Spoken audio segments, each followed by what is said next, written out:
Finding the best laptop for student under 40,000। अब देखो, मैंने कोई भी लैपटॉप अभी तक चूज नहीं किया है। इस वीडियो के अंदर आपके साथ ऑनलाइन बैठ के बढ़िया लैपटॉप निकालेंगे 40,000 के आसपास। अब देखो, स्टूडेंट सेंट्रिक लैपटॉप अगर आप ले रहे हो तो पहली बात तो बजट ज्यादातर कम ही होता है लोगों का। मेरा पर्सनली 50,000 रुपए के आसपास मैंने कॉलेज में लैपटॉप लिया था। ये रहा वो लैपटॉप, अभी भी है मेरे पास। एंड आई नो उस टाइम पे मेरे को कितना ज्यादा चैलेंज हुआ था लैपटॉप लेने में, क्योंकि जब बजट कम होता है तो पहली बात तो आपके पास ऑप्शन बहुत ज्यादा नहीं होते हैं। दूसरी चीज है, कम ऑप्शन है तो उसमें बेस्ट चूज करना और भी ज्यादा चैलेंजिंग होता है। इसीलिए अगर आप लैपटॉप लेने जा रहे हो तो आपकी प्रेफरेंस क्या है लैपटॉप लेने से पहले वो आपको पता होनी चाहिए। पहली प्रेफरेंस तो हो गई हमारा 40,000 के आसपास का बजट है। दूसरा हो गया कि इस रेंज का हमें बेस्ट प्रोसेसर लेना है। दूसरा है, देखो 16 GB रैम इस टाइम पे एकदम ऑप्टिमम रैम है। नेक्स्ट है MS ऑफिस। कॉलेज में हो या फिर स्कूल में हो, देखो MS ऑफिस हमेशा काम आता है। फिर आता है गुड बैटरी, फिर आता है GPU। अब देखो GPU का यूज होता है कि अगर आप बहुत हैवी एप्स यूज कर रहे हो, जैसे गेमिंग हो गया, एडिटिंग हो गया, AI मॉडलिंग कर रहे हो, वहां पे GPU का बहुत ज्यादा यूज आता है। वरना तो ऐसा GPU का कोई काम नहीं है नॉर्मल अगर आप डे टू डे काम कर रहे हो। बट अगर आपका बजट 40 से 50,000 के बीच में है तो आपको 7-8 साल पुराना वाला GPU देखने को मिलता है, जो कि आप ना ही लो तो ही ठीक है। अगर आपको डेडिकेटली GPU का ही लैपटॉप चाहिए देन आई विल रिकमेंड कि आप थोड़ा सा बजट बढ़ाओ, 55-60,000 पे जाओ। वहीं पे आपको एक अच्छा लैपटॉप मिलेगा। कि हमें ये देखना होगा कि भाई वारंटी अच्छी खासी मिल जाए, दूसरी चीज है सर्विस सेंटर की अवेलेबिलिटी भी मिल जाए। तो ये तो हो गई हमारी सारी प्रेफरेंसेस। अब लैपटॉप सर्चिंग स्टार्ट करते हैं। Amazon के होम पेज पे जाएंगे, यहाँ पे डाल देंगे, क्या डाल दें, बेस्ट लैपटॉप अंडर 40 के लिख देते हैं। चलो, अब ये हमारा पहला लैपटॉप है। न्यू टैब में खोल लेंगे, दूसरा टैब भी हम लोग न्यू टैब में खोल लेंगे, ये भी।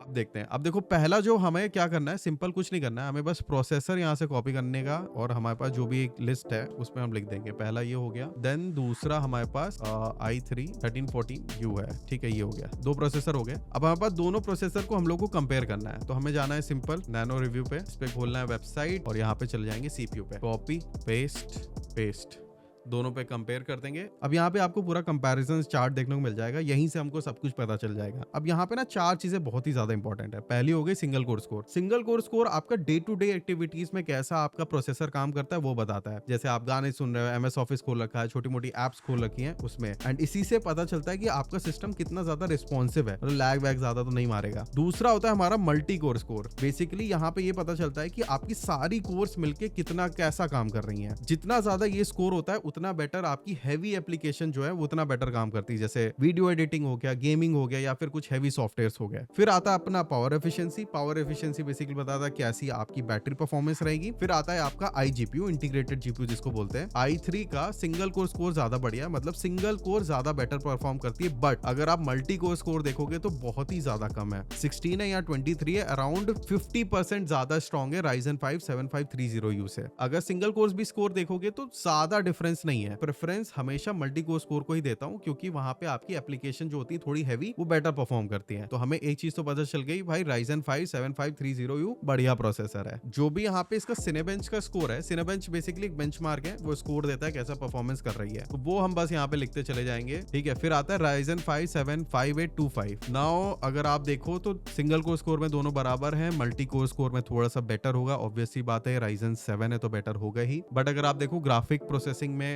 भी ज्यादा 7530U Ryzen 5, एंड एफिशिएंसी में भी ज्यादा है। एक और चीज आपको बता देता हूं, आप यहाँ पे सिनेरियो वाइज भी स्कोर निकाल सकते हो। जैसे ये तो बैलेंस्ड हो गया, बट अगर मान लो आप गेमिंग पर्सपेक्टिव से निकाल रहे हो, programming perspective, content creation, office and web, जैसा आपका काम है उस हिसाब से भी यहाँ पे चूज कर सकते हो। मान लो मेरे को गेमिंग पर्सपेक्टिव से निकालना है, तो अब ये जो सारे स्कोर आएंगे वो गेमिंग पर्सपेक्टिव से आएंगे, तो यहाँ से आपको थोड़ा सा बेटर आइडिया लग जाएगा। नेक्स्ट चलते हैं भाई। अब देखो, ऑब्वियसली बात है, हम 30U देख चुके हैं। अब एक ट्रिक होती है कि जितना ज्यादा CPU का नंबर होता है उतना बेटर परफॉर्मिंग होता है। 7530U ज्यादा बड़ा है कंपेयर टू 20U से, ऑब्वियसली बात है कि 30 ज्यादा बेटर काम करेगा, क्योंकि यहाँ से सिंपल पता भी चल रहा है 20U थोड़ा सा कम परफॉर्मिंग है कंपेयर टू 30U से। अब 7730 काफी ज्यादा बढ़िया प्रोसेसर है। अब इसको देख लेते हैं एक बार। अगर अब देखो तो आपका 7730U 28 है अगर मल्टी कोर स्कोर में देखें, और 7530U 23 है। ऑब्वियसली बात है इसमें आपकी 2 कोर एक्स्ट्रा मिल रही है Ryzen 7 के अंदर, तो ज्यादा बढ़िया परफॉर्म करता है मल्टी कोर में, और सिंगल कोर में ज्यादा डिफरेंस नहीं है।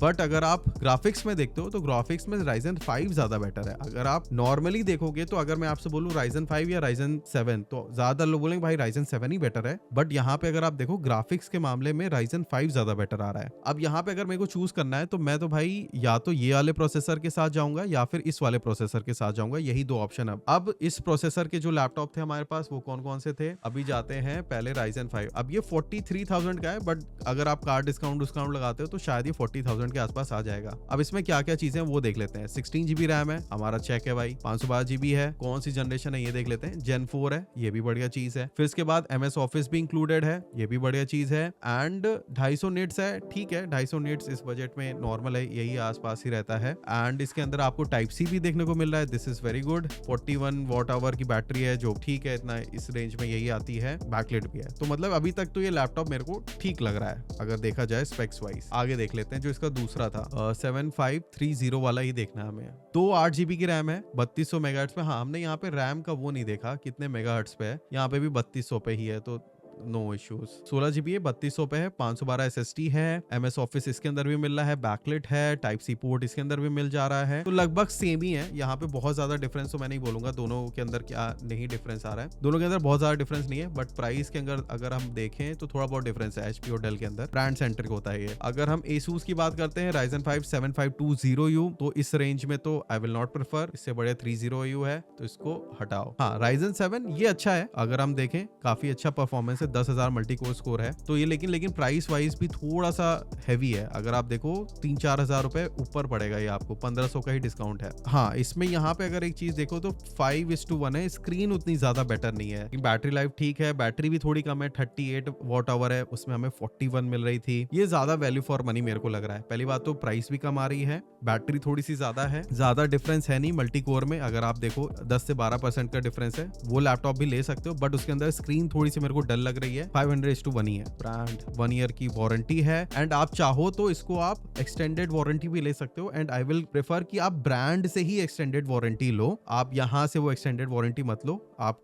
कस्टमर केयर पे कॉल करके आप ले सकते हो वो चीज। अगर मैं 40,000 के आसपास बजट होता then I will go for HP 15 इस वाले लैपटॉप के साथ। अब देखो, हो सकता है और भी लैपटॉप्स अवेलेबल हैं अलग अलग वेबसाइट पे, बट वीडियो थोड़ी सी ज्यादा बड़ी हो जाएगी, इसलिए मैं वो सारे इंक्लूड नहीं कर रहा हूं। अब मेरे हिसाब से अगर आपने यहाँ तक वीडियो देख ली है तो आपको भी अब पता चल जाएगा कि आपको कैसे लैपटॉप निकालना है। बट अभी भी अगर आपको कोई डाउट है तो आप कमेंट कर दो, वहां पे आपको मैं जरूर रिप्लाई कर दूंगा।